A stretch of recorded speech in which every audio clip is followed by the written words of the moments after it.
Hello and welcome to vital mathematics. हम अपने series को कंटिन्यू करते हैं। आज भी हमने अभी तक फर्स्ट वाला, सेकंड वाला एंड थर्ड वाला जो मेन सेट थे वो उसके हमने क्वेश्चंस कर लिए और आज हम जो फोर्थ सेट वाला कोई क्वेश्चन था, जो फोर्थ सेट के हमारे पास जितने सारे क्वेश्चन थे हम उनको कंप्लीट करने वाले हैं। ठीक है, चलो देखो। टोटली 4 क्वेश्चन थे। मुझे उम्मीद है आपने पहले ही कर लिए होंगे, लेकिन अभी इसका रिवाइज करना है या फिर चेक कर लेना है कि आपने सही करा है कि गलत करा है। देखो क्वेश्चन हमारे पास क्या देके रखा हो, the HCF of the two numbers 65 and 104 is 13। हमारे पास दो नंबर है, ए की वैल्यू है हमारे पास 65 एंड बी की वैल्यू है हमारे पास 104 एंड इन दोनों का जो हमारे पास एचसीएफ देके रखा हो वो कितना है 13। तो मुझे और इसका जो एलसीएम देके रखा हो वो उन्हीं उन दोनों नंबर्स का वो क्या देके रखा हो 40x। तो सीधे सा मुझे ये पता है कि अगर मैं a का मल्टीप्लाई b से करता हूँ तो ये एलसीएम मल्टीप्लाई बाय एचसीएफ के इक्वल होता है। तो a और b नंबर्स क्या है, तो मैंने बोला 65 इंटू में 104 इक्वल्स टू एलसीएम कितना देके रखा हो जरा मुझे बताओ। तो ये देके रखा हो 40x मल्टीप्लाई बाय एचसीएफ कितना हमारे पास 13। दोनों को नीचे डिवाइडर भेजते हैं तो मेरे पास x की वैल्यू क्या आ जाएगा 65 multiply by 104 divided by 40 multiply by 13। 13 5 जा कितना होता है 65। 5 से यहाँ पे कैंसिल करूंगा कितना आ गया मेरे पास 8 और 8 से कैंसिल हो जाएगा। जी हाँ, ये 8 बन जाए 8 एंड और क्या हो जाएगा बताओ 24 3 टाइम्स में। तो मेरे पास x की वैल्यू यहाँ पर कितनी आ गई 13, यानी ऑप्शन नंबर बी इसका बिल्कुल सही आंसर है। आगे बढ़ते हैं नेक्स्ट क्वेश्चन की तरफ। देखो ऐसे क्वेश्चन हम कई बार कर चुके हैं। ये क्वेश्चन आई गेस दिया भी था 3 ये बेल्स है बेसिकली, है ना, ये बेल्स है, ध्यान रखना। Bells toll at the interval of 9, 12 and 15 minutes respectively if they start tolling together after how much time, ठीक है, they will next toll together, ठीक है। तो अगर इन्होंने हर 9 मिनट पे, 12 मिनट पे और 15 मिनट के इंटरवल के ऊपर ये बेल्स बजती हैं, तो अगर वापस से ये बेल कब बजेंगी एक साथ, अगर मुझे निकालना है तो हम क्या निकालते हैं इसका एलसीएम। तो एक काम करते हैं, मैं सबसे पहले 9 का प्राइम फैक्टराइजेशन करता हूं। तो ये तो आपको समझ में आ गया कि ये कितना हो गया 3 का स्क्वायर। जब मैं 12 का प्राइम फैक्टराइजेशन करूंगा कितना आ गया मेरे पास 2 का स्क्वायर मल्टीप्लाइड बाय 3, ये 4 3 जा 12 होता है, सही है। एंड 15 का जब मैं करूंगा तो कितना आ गया 3 इंटू में 5। जब मैं यहाँ पे एलसीएम निकालने जाऊंगा तो एलसीएम हम कैसे निकालते हैं, सारे के सारे प्राइम नंबर्स अपन लिखते हैं।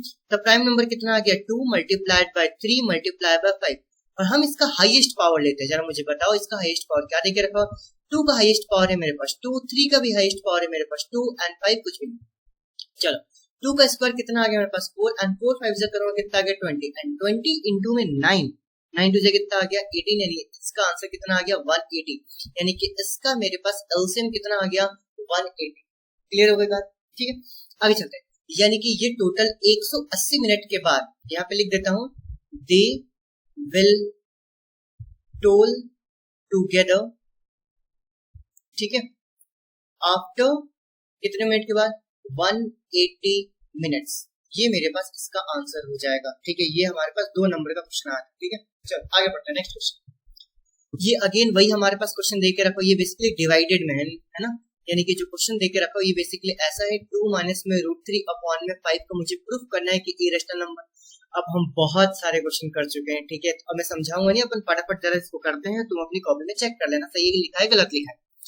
Given that √3 is an irrational number, ठीक है, ये देके रखा हो कि √3 हमारे पास क्या है irrational number। तो हम यहाँ पे सबसे पहले लेट करते हैं, लेट 2 माइनस में √3 अपॉन में 5 is a rational number, is a rational number। हम सबसे पहले मान लेते हैं कि हमारे पास rational number होगा। अगर हमारे पास rational number होगा तो इसको मैं ऐसे लिख सकता हूँ 2 माइनस में √3 अपॉन में 5 is equal to p upon में q।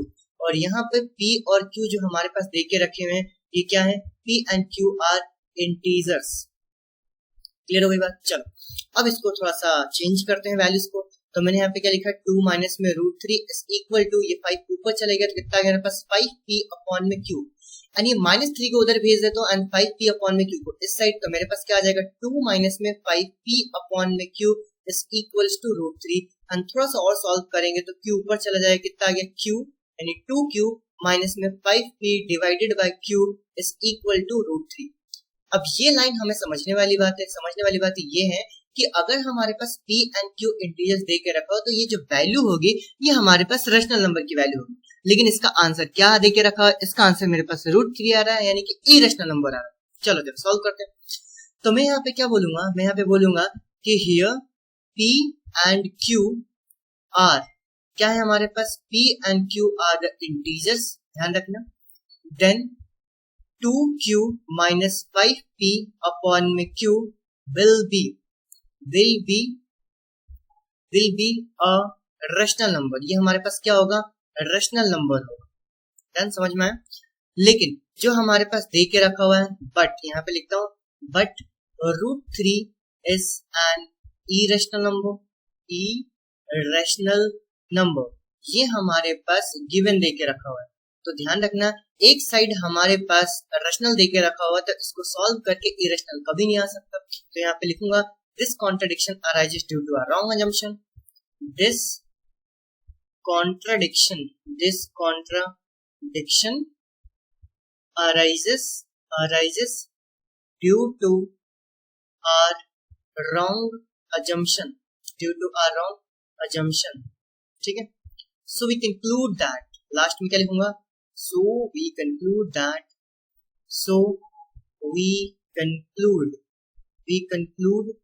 that what 2 minus √3 upon 5 will be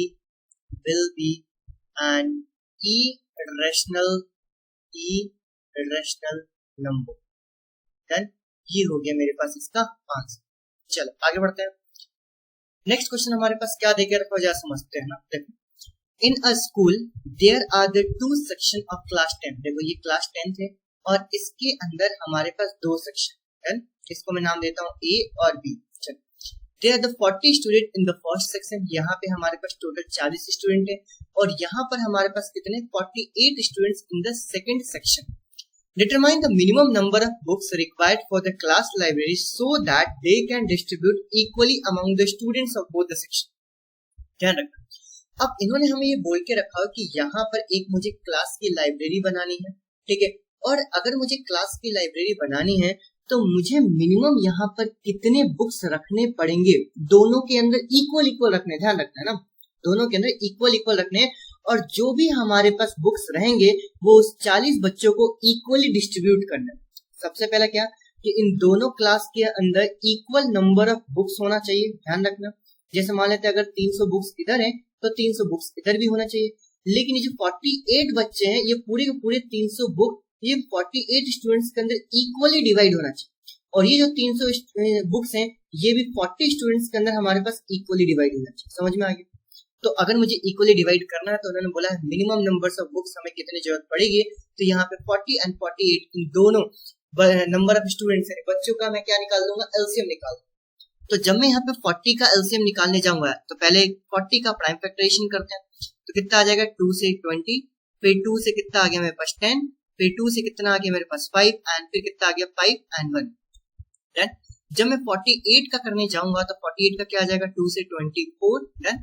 2 से कितना आ गया मेरे पास 12, फिर 2 से करूंगा कितना आ गया 6 एंड फिर 2 से कितना आ गया मेरे पास 3 एंड फिर ये हो गया 3 एंड 1। डन। अब मैं यहाँ पे एलसीएम निकालता हूँ। जब मैं यहाँ पे एलसीएम निकालने जाऊंगा तो मेरे पास 40 का क्या देके रखा हुआ है 2 का क्यूब मल्टीप्लाइड बाय 5 एंड 48 का क्या देके रखा हुआ है 2 का 1 2 3 4 2 to the power 4 multiplied by 3।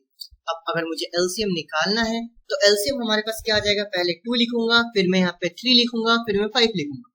और एलसीएम से हम लो याद रखते हैं और पावर हम लगाते हैं किसका, हाई का। तो जब मैं यहाँ पे हाई पावर लगाऊंगा तो 2 का हाई पावर कितना आ गया 4, 3 का हाई पावर 1 और इधर 5 का high power 1 and 2 to the power 4 की वैल्यू कितनी हो गई 16, ये हो गया 16 एंड 16 5 से कितना आ गया मेरे पास 80 मल्टीप्लाइड बाय 3, यहाँ पे कितना आ गया 240।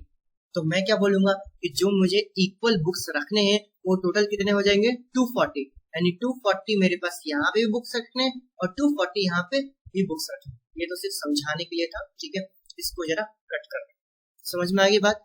तो यहाँ पे मैं क्या डालूंगा कि equal number of books required for both section is equal to 240 books basically हमारे पास हो जाएंगे। ये मेरे पास क्या हो गया इसका आंसर, ठीक है। ये थे हमारे पास आज के 4 क्वेश्चन। मुझे उम्मीद है समझ में आया होगा और चेक किया होगा तो सारे के सारे क्वेश्चन तुम्हारे सही जा रहे हैं। अगर सही नहीं जा रहे हैं इसका मतलब रिवाइज करने की जरूरत है, और समझ नहीं आ रहा तो भाई चैप्टर नंबर कौन सा फर्स्ट पूरा का पूरा प्लेलिस्ट डाल दिया है इसी के अंदर ही, ठीक है। तो पहले उनको देखो, समझो एंड फिर क्वेश्चंस को अटेम्प्ट करो। Once again thank you so much, bye bye. Subscribe करना मत भूलना और भाई दोस्तों को भी शेयर किया करो, ठीक है। चलो बाय।